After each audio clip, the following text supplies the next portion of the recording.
പ്രിയപ്പെട്ട എൻ്റെ കുട്ടികളെ, നേരത്തെ ആ കുട്ടിയുടെ വിഷമവും സങ്കടമൊക്കെ നിങ്ങൾ കണ്ടല്ലോ അല്ലേ? കുട്ടി എന്തൊക്കെയോ കരഞ്ഞ് പറഞ്ഞ കാര്യങ്ങളൊക്കെ നിങ്ങൾക്കറിയാം. എന്താണ്, കുട്ടിക്ക് എങ്ങനെയാണോ ഒരു ഉപന്യാസം എഴുതേണ്ടെന്ന് അറിയില്ല, എങ്ങനെ മുഖപ്രസംഗം എഴുതണമെന്ന് അറിയില്ല അല്ലേ? അവനാകെ അസ്വസ്ഥനാണ്. അവൻ്റെ കരച്ചിൽ അവൻ തീർക്കുന്നത് PP വിളിച്ചിട്ടാണ്. നിങ്ങൾ കണ്ടു അതൊക്കെ അല്ലേ? എന്നാൽ അവൻ്റെ ഒരു വിഷമം നിങ്ങൾക്ക് വരില്ല, എൻ്റെ എക്സാമിനറിലെ സ്റ്റുഡൻസിന് വരില്ല എന്നെനിക്ക് ഉറപ്പുണ്ട്. അതൊന്നുകൂടി ഊട്ടി ഉറപ്പിക്കാൻ വേണ്ടിയാണ് സാർ എന്ത് ചെയ്യുന്നത്, ആ കുട്ടിയുടെ രണ്ടാമത്തെ സങ്കടം തീർത്തു കൊടുക്കാൻ, നിങ്ങൾക്കത് വരാതിരിക്കാൻ വേണ്ടി സാർ ഇവിടെ ചർച്ച ചെയ്യാൻ പോകുന്നത് എങ്ങനെയാണ് ഒരു മുഖപ്രസംഗം എഴുതുക. മുഖപ്രസംഗം 3 രീതിയിലുണ്ട്. ഒന്ന് മുഖപ്രസംഗം, മറ്റൊന്ന് എഡിറ്റോറിയൽ. എഡിറ്റോറിയൽ എന്ന് പറഞ്ഞാലും മുഖപ്രസംഗമാണ്. ഇനി മറ്റൊന്ന് പറഞ്ഞാൽ പത്രാധിപ കുറിപ്പ്. പത്രാധിപ കുറിപ്പ് എന്ന് പറഞ്ഞാലും മുഖപ്രസംഗമാണ്. അപ്പോൾ മുഖപ്രസംഗം 3 രീതിയിലാണ്. ഒന്ന് മുഖപ്രസംഗം, എഡിറ്റോറിയൽ, പത്രാധിപ കുറിപ്പ്. ഇതേത് ചോദിച്ചാലും നിങ്ങൾ എഴുതേണ്ടത് ഒരു ഉത്തരമാണ്. പിന്നെ എൻ്റെ കുഞ്ഞു മക്കൾ, പല മക്കൾക്കും ഉണ്ടാവുന്നൊരു പ്രശ്നം ഞാൻ കണ്ടത് എന്താണെന്നറിയാം എൻ്റെ മക്കൾക്ക്, മുഖപ്രസംഗം ചോദിച്ചാൽ പലരും പ്രസംഗം എഴുതി വെക്കാറുണ്ട്. തെറ്റാണ്. അത് തെറ്റാണെന്ന് ആവർത്തിക്കാനാണ് ഒരു പത്രത്തിൻ്റെ ഭാഗം സാറ് അടയാളപ്പെടുത്തി വെച്ചിട്ടുണ്ട്. അതാണ് മുഖപ്രസംഗം എന്ന് പറയുന്നത് കേട്ടോ. പത്രത്തിൻ്റെ ഇടതുഭാഗത്തായി ആ കോളത്തിൽ കാണുന്നതാണ് മുഖപ്രസംഗം. അപ്പോൾ മുഖപ്രസംഗം എന്ന് പറഞ്ഞാൽ എന്താണ്? പത്രാധിപർക്ക് ഏറ്റവും പ്രധാനപ്പെട്ട ഒരു കാര്യം പറയാൻ വേണ്ടി അയാൾക്കുള്ള കോളമാണ് പത്രാധിപ കോളം അല്ലെങ്കിൽ എഡിറ്റോറിയൽ കോളം എന്ന് പറയുന്നത്. അപ്പോൾ എഡിറ്റർക്ക് ഏറ്റവും പ്രധാനപ്പെട്ട വിഷയം അവതരിപ്പിക്കാനുള്ള സ്പേസാണ് മുഖപ്രസംഗം എന്ന് പറയുന്നത്. അപ്പോൾ എഡിറ്റോറിയൽ എഴുതുമ്പോൾ ഏറ്റവും ഇമ്പോർട്ടൻ്റ് ഉള്ള കാര്യങ്ങളാണ് വരിക. ഇനി നിങ്ങൾ കണ്ടല്ലോ, ആ ഒരു ബോക്സിനുള്ളിലാണ് അതുള്ളത് അല്ലേ? അപ്പോൾ മുഖപ്രസംഗവും നമുക്ക് എന്ത് ചെയ്യണം, ഒരു ബോക്സിനുള്ളിലാണ്. ബോക്സ് എന്ന് പറയുമ്പോൾ നിങ്ങൾ കേവലം ഒരു ബോക്സായി കാണരുത്.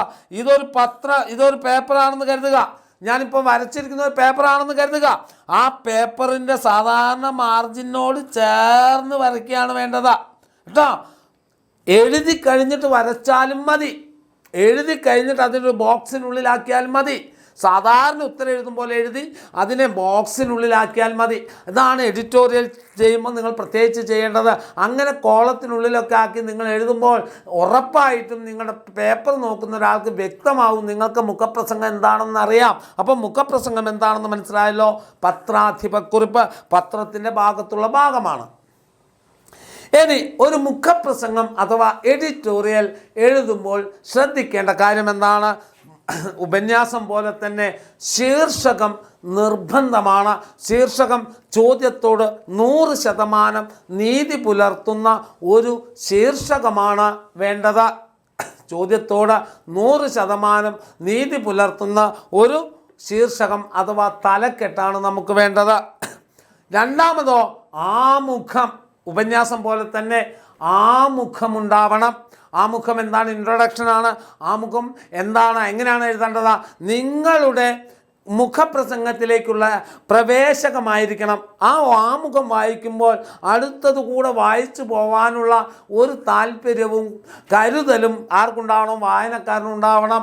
അപ്പോൾ വായനയിലേക്ക് പ്രവേശിക്കത്തക്ക രൂപത്തിലുള്ള ആമുഖമാണ് നിങ്ങൾ എഴുതേണ്ടത്. അതും ചോദ്യത്തോട് 100% നീതി പുലർത്തുന്നതായിരിക്കണം. ഓക്കെയാണോ?